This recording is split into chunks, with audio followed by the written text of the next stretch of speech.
నా బంధువులే. మా డాడీ గవర్నమెంట్ ఎంప్లాయే పేరుకి.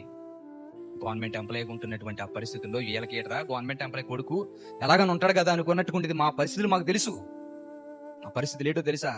పరిస్థితులన్నీ బాగోకపోతే మా అమ్మ వాక్యమన్నీ చెవితో కూర్చోబెట్టి చదివించేది. వాళ్ళందరూ డాడీ తాగుతున్నటువంటి పరిస్థితిని బట్టి ఫంక్షన్లో చాలా దారుణంగా మాట్లాడేవారు. అసలు బాధ ఉండేది, ఏడ్చేవాళ్ళం మేము.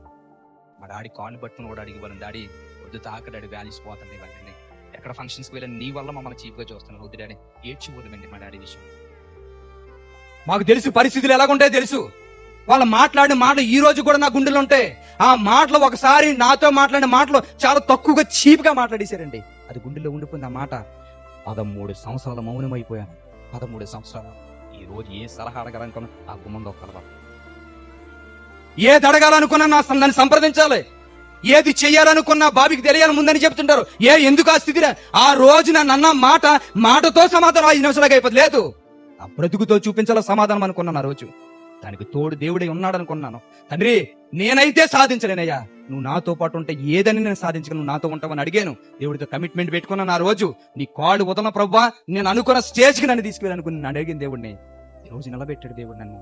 ఈ రోజు నా బంధువులు, నా స్నేహితులు ప్రతి ఒక్కరూ ఇంటి దగ్గర ఉన్న కార్యం నువ్వు ఉంటే ఫ్రీగా ఉంటే దగ్గర వచ్చి కలుస్తామని నన్ను అడిగి వస్తారు నా ఇంటికి. ప్రతి ఒక్కరు ఏది ఎక్కడుందా పౌరుషం?